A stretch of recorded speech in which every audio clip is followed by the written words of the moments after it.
Welcome to our podcast. My name is Keely Severson, and I'm here with Eric Johnson and Alicia Swami, and we are exposing mold. Today we are interviewing PJ Harlow. Welcome, PJ.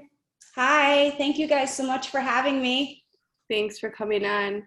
I understand that you have a consultant business where you help people who are exposed to mold. Can you just share with our audience what you do? Absolutely. So we offer a really unique service, and I guess what I would kind of explain it best is kind of who our client avatar is. And we really work with people who I would say are symptomatic, susceptible, not really the sensitive or hypersensitive kind of individuals, but even people who aren't sick or symptomatic, but are interested in high performing homes, who really want to create a healthy, high performing space. And maybe they want to stay healthy, or they're just interested in trying to get an idea of the status of their house currently. And what we really do is, we call ourselves holistic mold consultants, and we're really kind of like an objective guide or representative for people who really want to make their homes healthy. Because as you guys know, this industry is completely convoluted. It's confusing, it's overwhelming. Even just to find a simple mold inspector, there's, IEPs, there are industrial hygienists, there's mold inspectors, there's consultants, there's 50 names for one person that does one job. And for people who are new to this, it's just almost, I dare not say impossible, but it's just so difficult to try to even navigate this world. And so what we do is, we kind of offer our expertise, since we've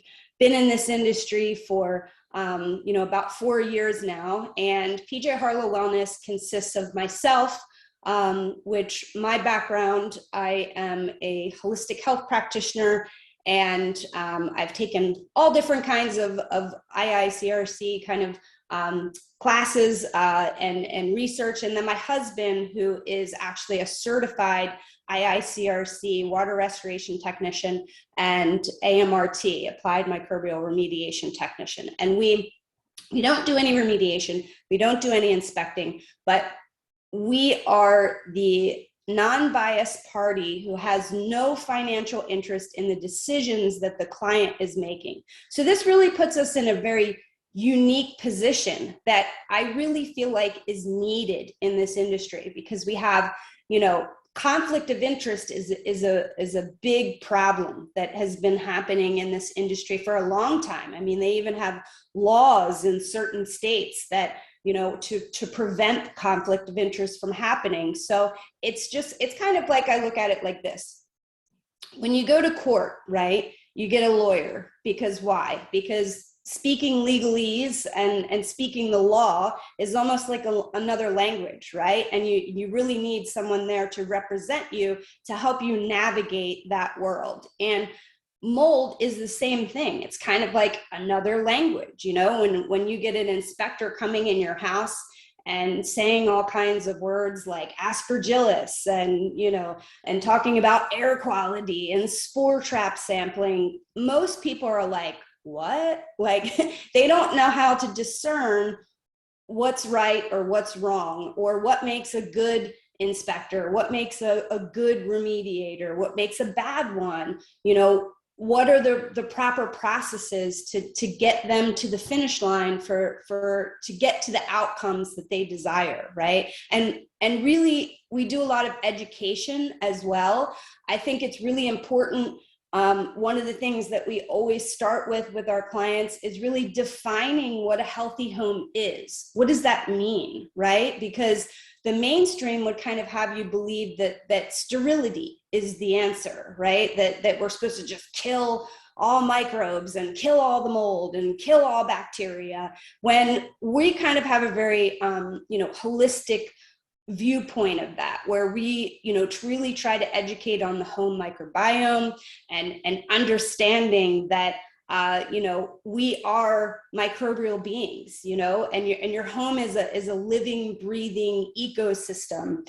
And, very much similar to how, our gut microbiome, which most everybody knows about, but you have a home microbiome, and we're intimately connected with that. So we do a lot of things. We also help people understand, how to decontaminate their possessions. I know you guys know from being on Facebook, you ask that question, how do I decontaminate my possessions? And you get 80 different answers, and it's a really hard subject for people. So, and there's a lot of, it also depends on the person, you know what I mean? For some people, they'll never be able to decontaminate their possessions enough, and for some people it works. So we really try to help people understand all of that as well. So I hope that kind of gives you like an all-encompassing idea of what we do. But most of all, we want to help people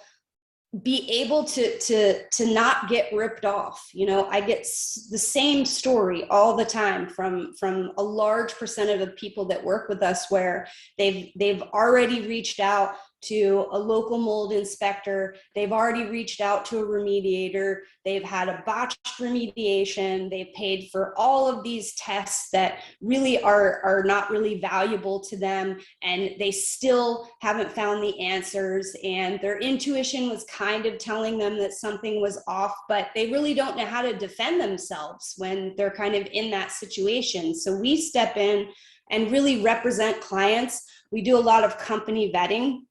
We actually have an entire national list of preferred providers that we've worked with over the past 4 years, that we've either, already done business with through other clients, or we've already vetted them. And so when clients really work with us and become a client through it's called our Healthy Home Package, then we kind of offer them these services of vetting, or we can kind of make referrals. We really try to get out of the kind of ideation that a referral is all you need, and that's why we don't just like give these out, just saying, so I don't get a bunch of DMs saying, can you refer me to a company?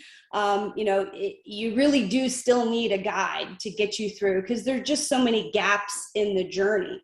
And I think that was one thing that we've really worked hard on creating and kind of analyzing was, being that I sat on the other side of the table before I became a holistic mold consultant, I really have that kind of client perspective of what this feels like to try to navigate through this, being sick, being confused and getting all different kinds of answers from all different kinds of people, and also getting told that, oh, the last guy that was here didn't know what he was talking about, but I do. And then you hire someone else and they say that the last two guys don't know what they were talking about, but I do. And so it's just so difficult. Most clients don't have, listen, look at us, look at how long, Eric especially, look at how long we've been all studying mold. I know you guys are very similar. We're all kind of in the same mix here, that we talk about mold, we study mold, we are looking at all of this information on the daily. And I wouldn't even say that I'm an expert. I've been doing this for 4 years, and I'm far from being an expert.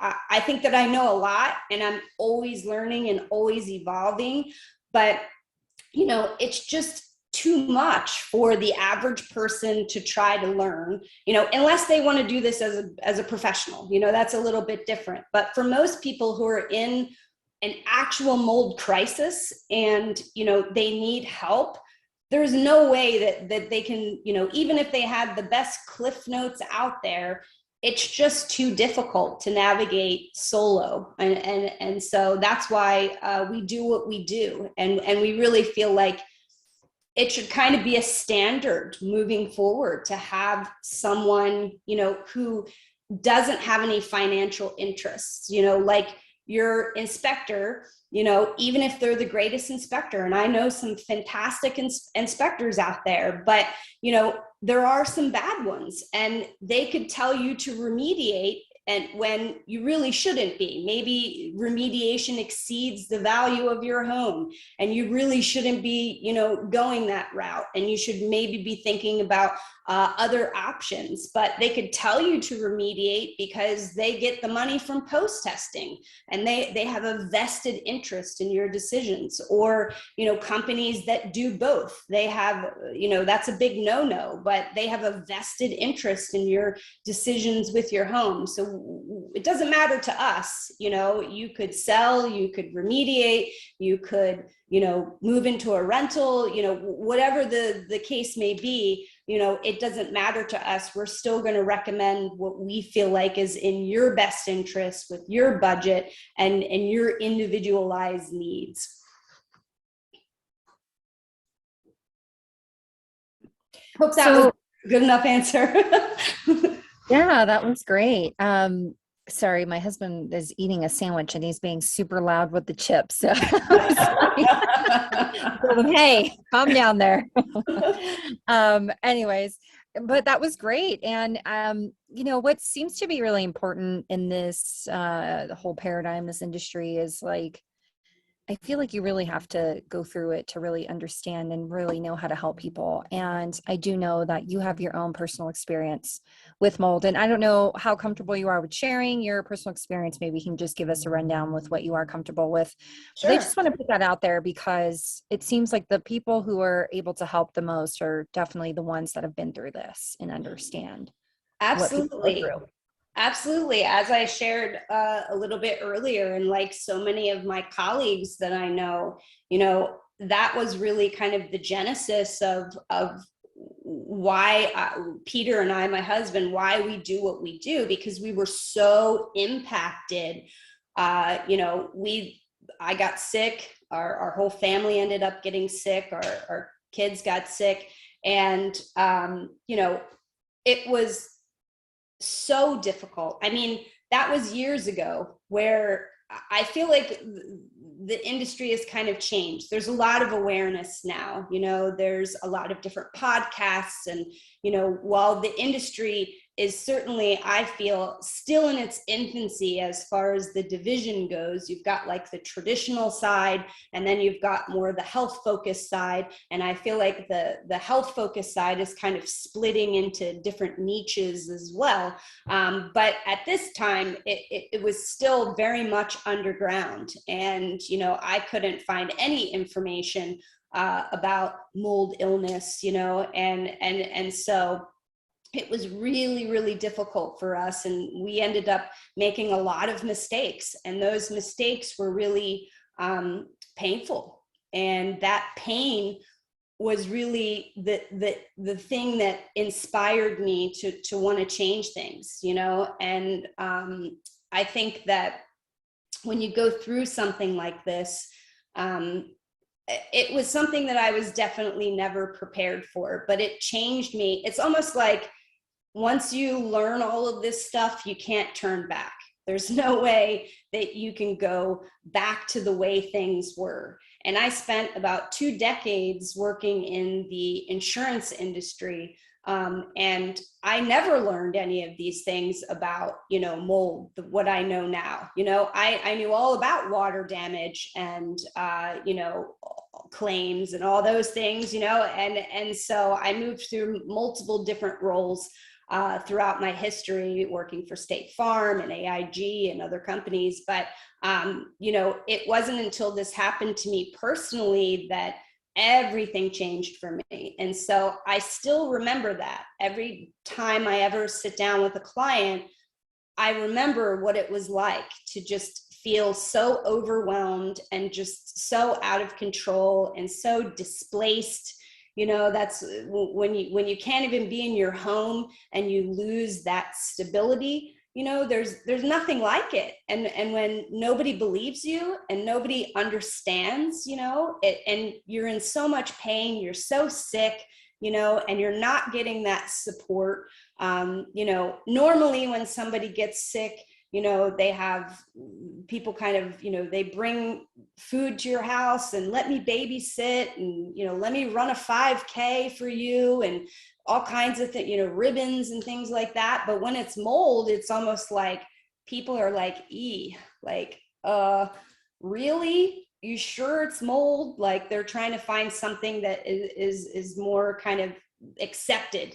You know, I even know some people right now that, you know, family members that, you know, are, I know mold is kind of like the culprit in the root of their issues, but it's almost like they don't want it to be mold, you know, because that's embarrassing. And that means that I'm going to have to go through the same thing that you went through, and they don't want to do that. So it's just better to kind of accept, you know, what my doctor told me, which is it's fibromyalgia, you know, and so, but I guess I kind of got off track here, but yeah, my family went through so much that, you know, I literally was like, you know what, I can't go back to my old job. And what, you know, I was bedridden for over a year. I was very, very sick. And, after I started to get better, I decided to become a holistic health coach and went to school and, you know, really felt like this was my calling. Like this is what I was meant to do. And once I opened our practice, that was the very first thing that we kind of approached with our clients was, you know, what's going on with your house, you know, because you're not going to be able to heal if you're still living in toxicity. And most of the people that, you know, I was working with was like, I don't know. I don't know how to read an ERMI. I don't know what this ERMI means. You know, I don't know who I'm supposed to hire. I don't know what to do with my stuff. And so that was, it actually happened very organically. And our company has kind of really, I guess, followed the need of clients, and really we've sculpted our practice after the journey of the client, I guess. And we really took a long time to examine that client journey and where are the holes, where are people falling through, you know, from the very beginning, you know, of kind of getting that initial ERMI test and looking at the fact of, do I have an issue? Could this be playing a part in my health?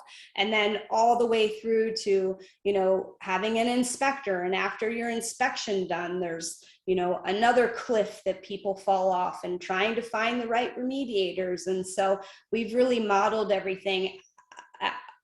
That's kind of like the base one. You know, obviously there's certain different journeys that people have because everybody's individualized, and everybody's health and their susceptibility and sensitivity and, you know, their immune system, everybody's different. So it's going to be different for everybody. But generally we kind of follow that template to really make sure that, you know, somebody is there with a hand to say, hey, let me help you up.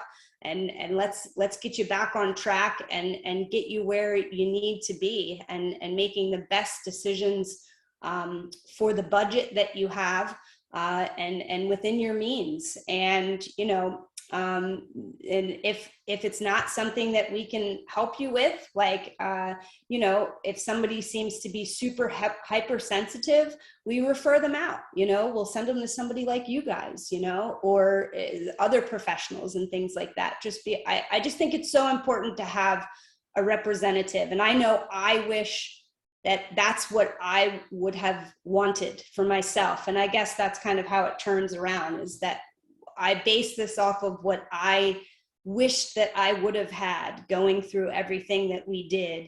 And, you know, I'm a firm believer that, you know, don't let your pain go to waste. You know what I mean? And so I tried to really take all that pain and try to turn it into something to make it so other people wouldn't have to experience that. Or at the very minimum, I can, try to make it a less painful scenario for people and make it a little bit easier to navigate. That's awesome. Thank you so much, PJ. And I really want to maybe get down to the nitty gritty of what you provide. So you say that you're basically a holistic health practitioner. How are you guiding your clientele? Are you mainly looking at their tests and making home recommendations? Are you doing health recommendations? Are you helping with legal? Because I feel like everyone kind of has their own space in this market, right? Like we cater to the hypersensitive. I'm just really curious what is it that you actually do to help guide patients or your clients? Sure. So I guess like the first kind of, touch that we have with clients is we do have a pretty broad testing catalog of all different kinds of dust testing. We even have some swab sampling on our website. And most people kind of start there, do I have an issue, and we usually recommend do an ERMI test, MSQ PCR test, a dust test. And then we do ERMI interpretations. That's like a big part of what we do. The ERMI is a very complex test. And as much as people say, oh, what's your score? I always like to teach clients that, the score is actually an index. And that index is really like a variable in a much larger equation. It's not, I constantly see people kind of taking this, if you went to school in the United States, if I said you got a 95 on your test, you'd say, woohoo, I got an A. If I said you got a 54, you'd be like, oh man, bummer, I got an F. And I feel like we're constantly trying to take that model of scoring and trying to attach it to the ERMI. And you can't really do that. You have to really understand all 36 of the molds. You have to understand the person, the house. There's so many variables to interpreting that. So we really sit down and go through the test and work with the person to do a little bit intake and try to really get a gauge of what's happening in their scenario and kind of give them some feedback, what's happening in your house. And then we talk about next steps, like what's the next steps that we would recommend for you to make. And then someone can continue to work with us if they really want us to be their representative and consultant. And then we would help people, find an inspector that's fitting for what the outcomes that they want. 99% of the inspectors out there are what we would call traditional. So we really try to connect people with the inspectors that meet their budget and that also are going to bring them the outcomes that they want, no matter what state they're in. We work virtually, so we work actually all over the globe. So we've worked in 19 countries, almost every state in the United States, and we have a pretty solid list of companies that we have vetted. If we don't have a company, like for instance, if you live in a rural area, then we have blueprints. We have a whole virtual library that our clients get access to. And we really help to give you templates so you can start to call some of these companies, ask them the questions that we think are fitting for a homeowner or a renter to ask, with the answers that they should be expecting. And then we'll actually call the companies, we'll call up to 3 companies, and we spend about a half hour to 40 minutes interviewing these companies a little bit more professionally to see, is this a right fit? And then we kind of come back to the client and say, okay, here was what number 1 said, number 2, number 3. Number 2 would be the best fit for you. And then as we move through the journey, there's different kind of appointments that we have. And after the inspection and after the client has really consulted with their inspector to go over what the findings were, then we sit down for a pre-remediation appointment and we start discussing strategy. Are you going to do the whole job, or are you going to do it in pieces? What should the order of operations be? And, we kind of work on scenarios and strategy. And sometimes, we also talk about if they even want to remediate. For some people, their houses are so compromised and their health is so compromised. We just had a client last week who, has severe Parkinson's, and their house is severely contaminated. Like, mycotoxins are present, there's endotoxins present, the house flooded previously, and in situations like that, like, it may not really be worth it, and so we kind of go through all of these decisions, and we never tell anybody what to do. I want to stress that. That's really an important part, is that we kind of give you the expert, guidance, and we troubleshoot with you, and we give you our opinions and recommendations and suggestions. We don't advise, we don't tell anyone what to do, but we're really here to provide people with all of this education, kind of in both worlds too. You asked if I do any health consulting, and I can. I am very limited though, because I try to really stay within the boundaries of what I'm doing. I can answer some questions, but in many cases, if it gets too deep, I'll refer back to your practitioner, just because I'm not actually their practitioner for that, but I can answer more general questions.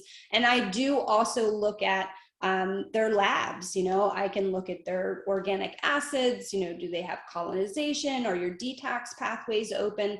I can look at some of those things and give some more topical, words of wisdom. But if it gets into, like treatment plans and, whatever kind of supplements and medications, I don't really get into that kind of stuff. And I don't actually take on health clients anymore. We just strictly do home health. And then we also take people to the end of the journey.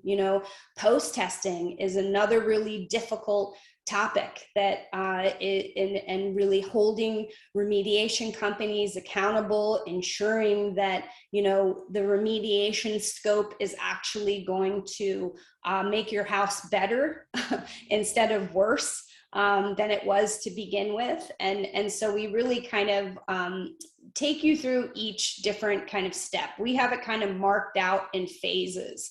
And our virtual library is built that way too, where we have blueprints and printable worksheets. Like for instance, we have a printable separating possessions worksheet that clients can print out, and that can kind of help them, guide them through what possessions are going to be able to be cleaned and what possessions are going to be more risky. And so we really try to look at all of it. I'm always evolving too, and trying to keep up and make things better. And Peter also comes into, he usually comes in to consult once we're at the remediation phase, and he really takes a deep dive into inspection reports and kind of really understands, what's happening with this house, and tries to give his, professional opinions on, the remediation scope and what that work scope can look like. So it kind of gets into project management a little bit too.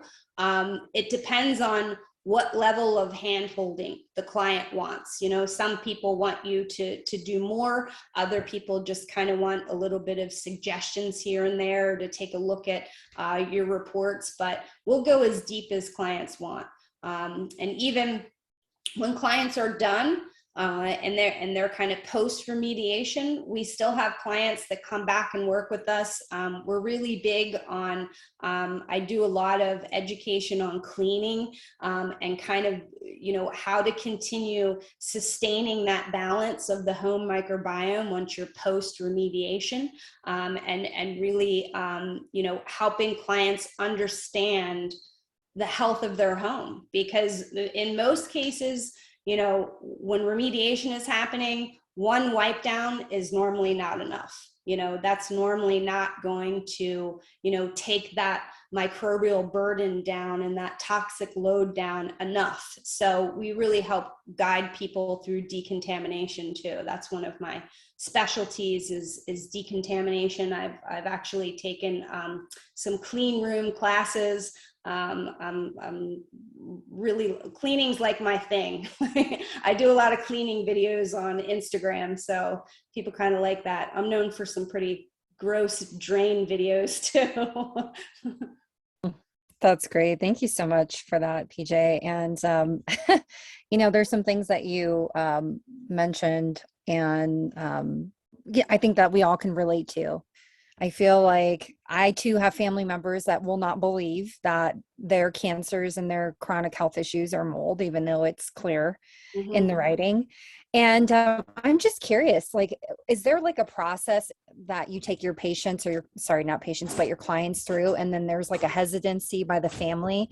Because when this happens, it's like, there's one person that's sick that's really determined. They want help, but then it's like trying to get everyone on board. Like, how do you deal with clients that have family members that don't believe them or don't want to move forward because of costs or anything like that? Sure. So, and this happens all the time. I would probably say that 80% of husbands don't believe this the way that the wives are usually the women are usually the ones who are, sick and who are kind of, moving forward. And the husbands are usually the hesitant, ones who are doubtful and who don't really understand. So we try to invite everybody on our consult calls, and education is really where we start. And we've worked really hard to take a lot of these complex topics and break them down into really simple terms in ways that people can really remember. Because I personally know what it was like for me. I had a lot of cognitive dysfunction, and even my speech was altered. I was stuttering a lot, and I still, even to this day, I get forgetful, and I'm not as fast as I used to be. But we really try to take this education and provide that to people. I also try to help the spouses, the one who is kind of pushing for this, especially with husbands.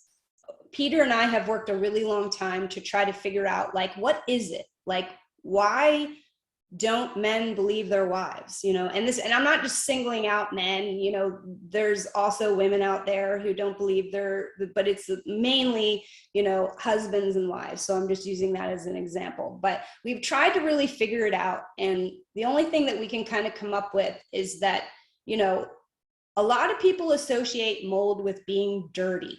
Like, ew, you've got mold. Like, it's almost like embarrassing.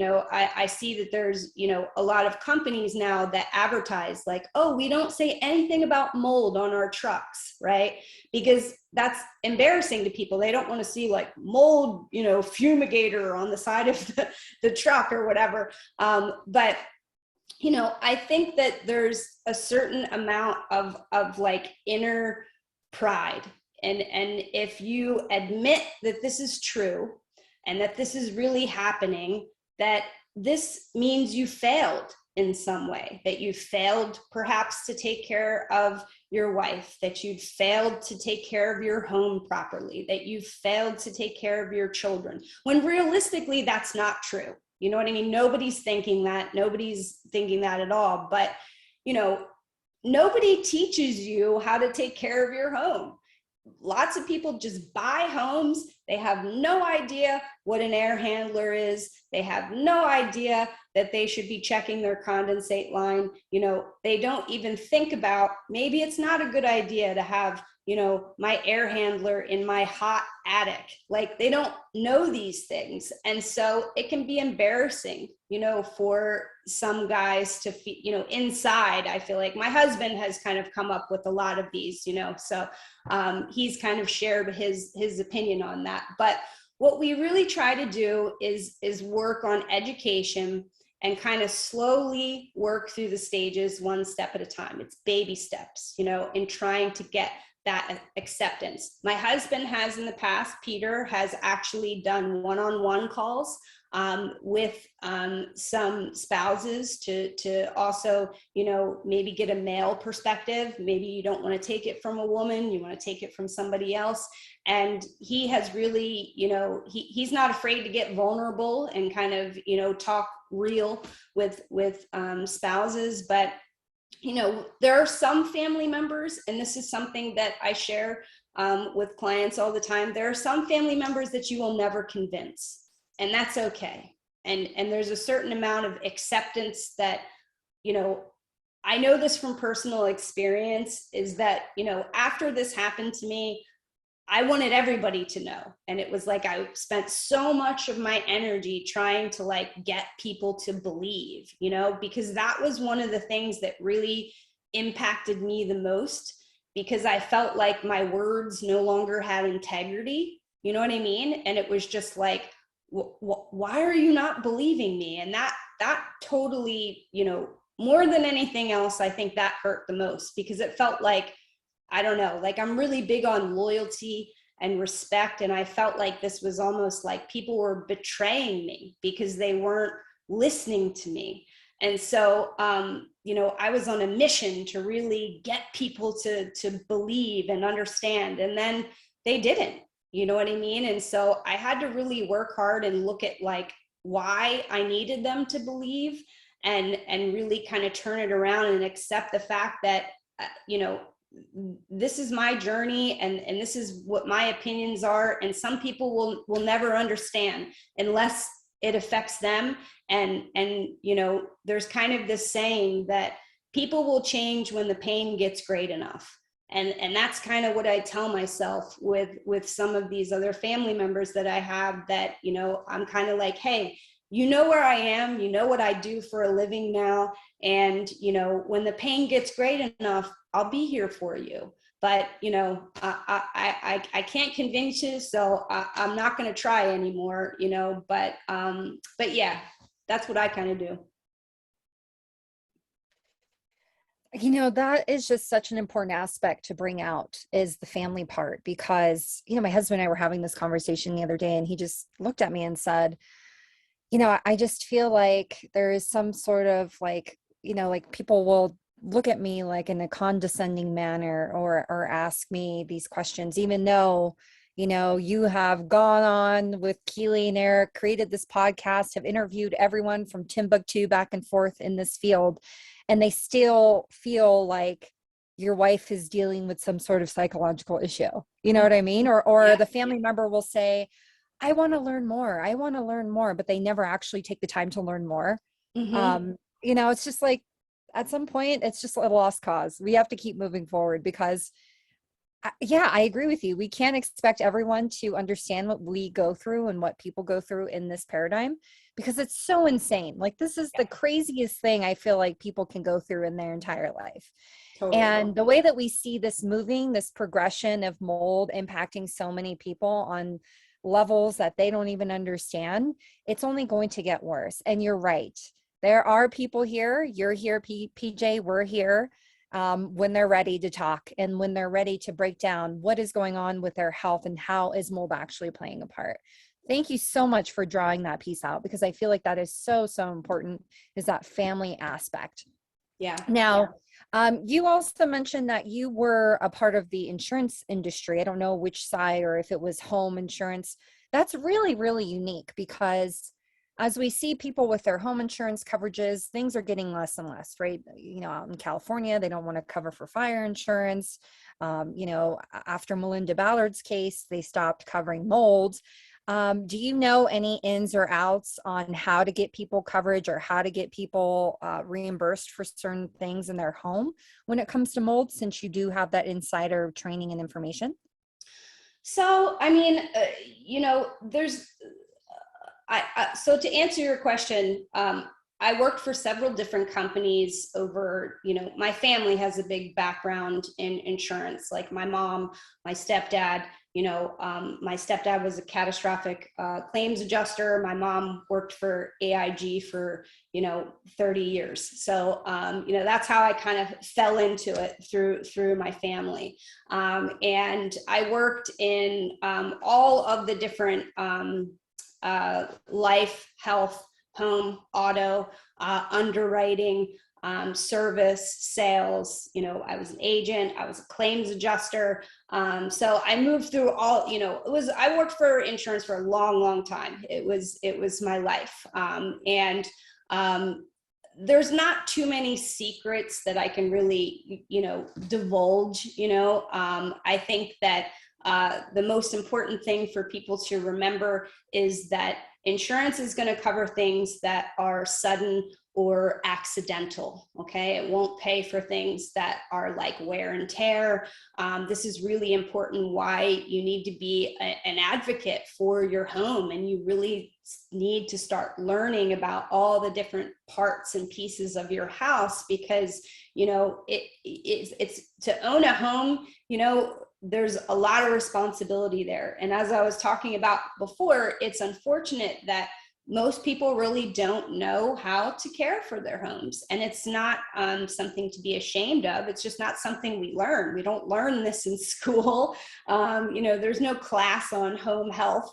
And that's another thing that we try to teach our clients as well, and try to help them understand, what makes a good home, and what do you need to be looking for, and how can we kind of make our homes better so we don't have these problems. I think it's important to not focus so much on the organism, but kind of more so on the terrain, really mitigate those risks the best that you can, because we're never going to get rid of mold spores. Like I said earlier, sterility is not the answer, nor would you be able to even make your home sterile if you tried, and there'd be consequences to that as well.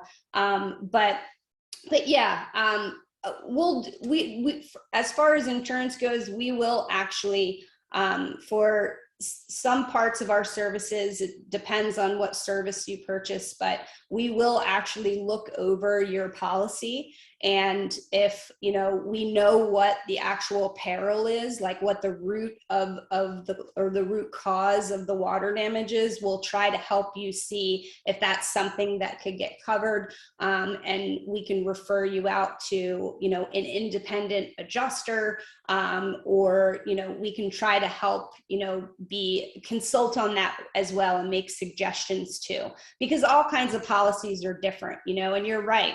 After Melinda Ballard, they were like, no way, Jose, they even in Florida, after a lot of the big hurricanes down in Florida, they, State Farm even stopped writing homeowners insurance because the risk was just too big.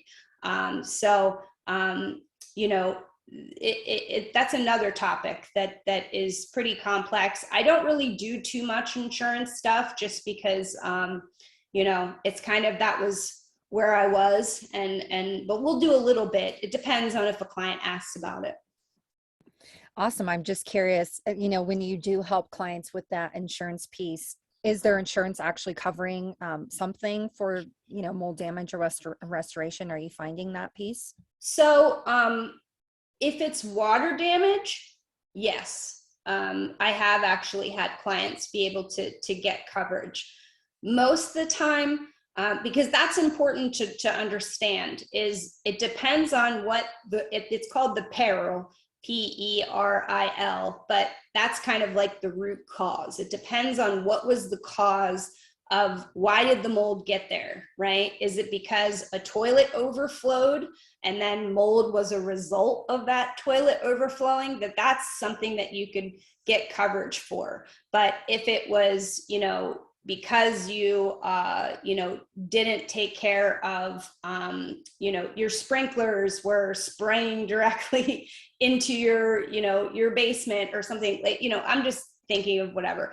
If it's from you not taking care of something, then and the mold was a result of that, then that usually won't be covered. Some policies have mold riders, which are capped at like 10K or something like that, where it really depends on what the policy reads and what the original like water damage stems from, if that makes sense.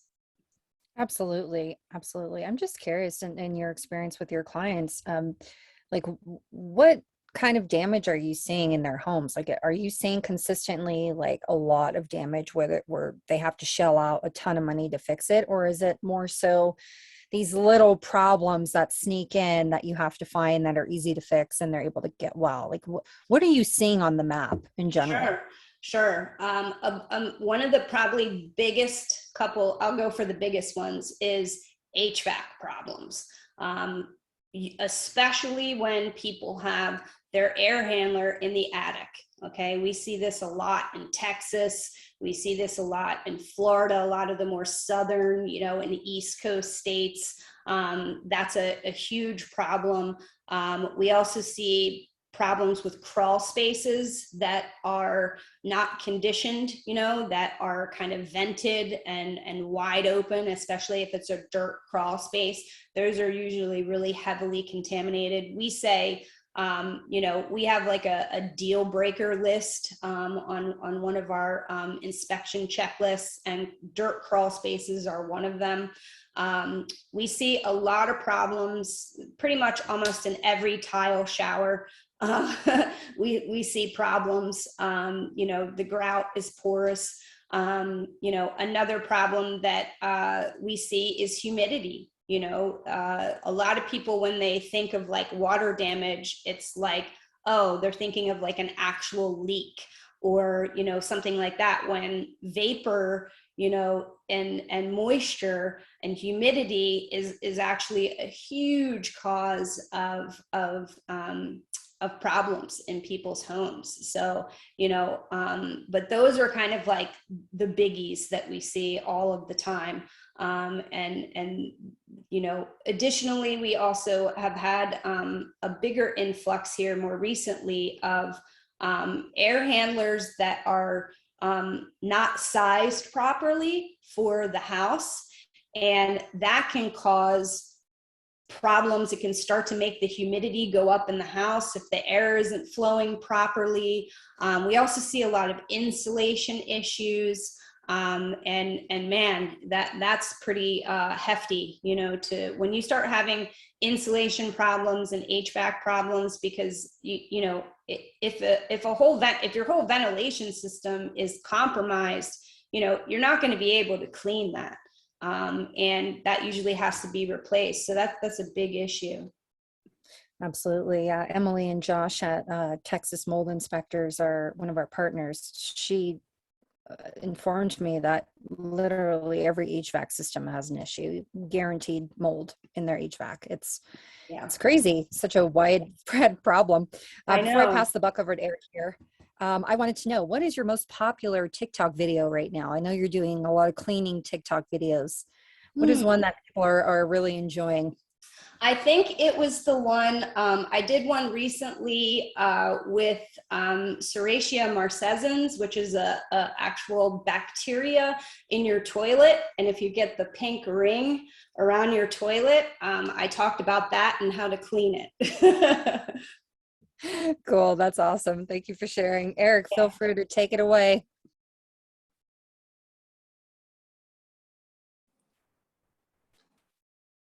Well, the only thing I can add is that at the inception of the chronic fatigue syndrome, the problem wasn't in our houses, it was in the schools, it was in the casino. It was just our momentary exposure to these places that was making us sick. So doctors failed to conceive of it because as far as they were concerned, it wasn't in your house, wasn't a problem. Wow. I guess with that, are you guiding people through exposures that are not in their home, in their workplace and schools and all of that?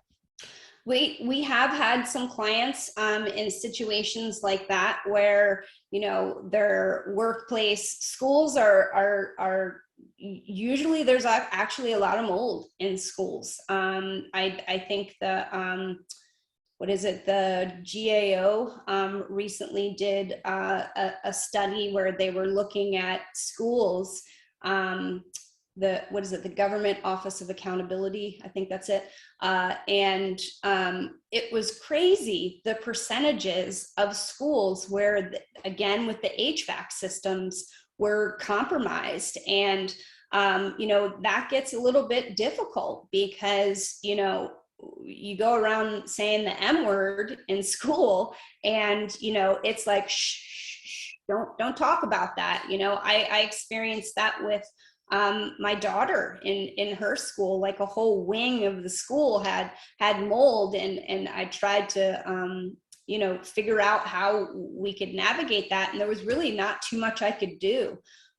In some smaller schools, we've had clients actually bring in some air purifiers and air filters just to help. That's certainly, I don't want to give that the impression that that's a solution, because it's not.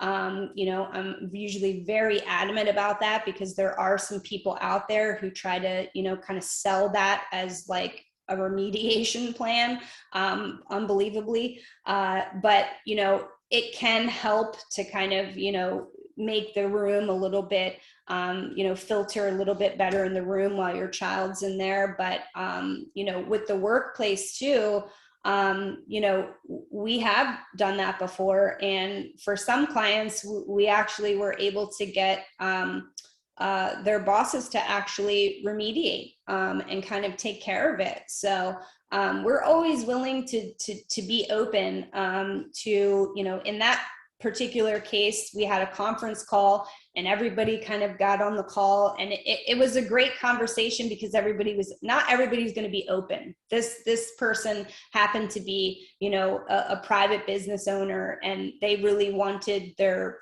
place of business to be safe for not only their employees, but, their customers. So it ended up working out, but, that gets difficult to navigate for sure.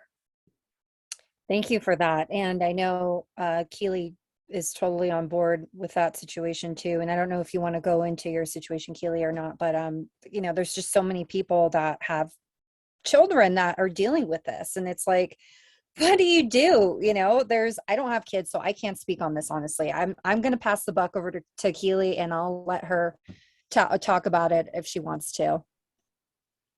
I mean, this is just something that we've been dealing with ongoing. When we moved to this area to get away from mold, we had to switch elementary schools for our youngest one because, like you said, the HVAC, I think, is where it was coming from majorly. Wow. Now my middle schooler is about to start his last year in middle school, and I don't even know what the deal is at that school, but I think it's the whole gym. I think there's been significant water damage on the gym, but it filters everywhere. And you don't have any control over it. You can't do third-party testing. You can't guarantee a superintendent is going to collaborate with you. You have to decide if you're going to poison your kid or not to send them to public school. Like, no parent should have to make that decision. Totally. And it's as I said, it's such a huge percentage, because again, you know what I mean? Like, when we really look at like how impacting this is, it's not just, the way that we care for our homes, but, look at our schools, and it's so difficult as a parent. I was kind of tagged as like, the hysterical mom, that's concerned about mold, and, everybody's kind of still doing, it's no big deal. Like, it's not really that bad. And, in our situation, my daughter at the time, this was in high school. So she was kind of like reporting back to me, Mom, do you know what they said? Like, the teachers were talking about, oh, there's black mold in the tech area at the school. And, and then when I call the school and try to talk to them, they're like, oh, I don't know what you're talking about. Like, that's totally untrue. But, the word on the street is different. And so it's just so hard. I feel for you, it shouldn't be the decision that as parents, we shouldn't be having to worry about, we have enough things to worry about with our kids being safe at school, and now we have to worry about the indoor air quality there as well, and what are they being exposed to, and it's definitely not something that I think that we can take on as just it's solo parents. It's too big of a beast to do alone, I feel like. At least in my case it was.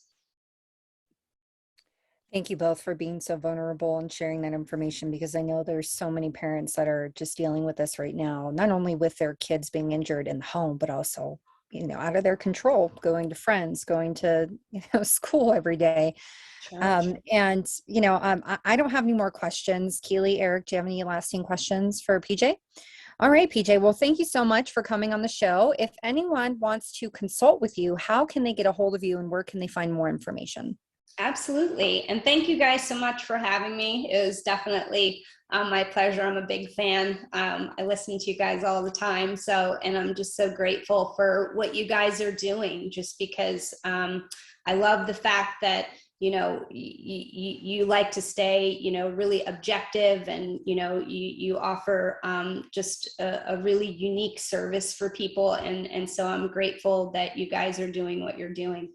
As far as where to reach us, our website is pjharlowwellness.com, and we are really big on having self-service on our website. We have a lot of information there, and we offer a number of different services which are pretty well laid out, and so you can kind of head there and you can book an appointment online. We are normally pretty booked out. We're booked out until September for most of our sessions, but we do offer urgent sessions, and there is sooner availability, but we kind of explain that on our site too. We have our testing catalog if you're just starting out and you're wanting to get an ERMI, or if you already have an ERMI and you want a professional interpretation, you can book a session for that as well. And Instagram is where we hang out the most. I've just started more on TikTok, but that's where you'll usually find the most active content in our stories, which is at PJ Harlow Wellness as well. So thank you guys so much again for having me. Fantastic. Thank you so much, PJ. We appreciate you too.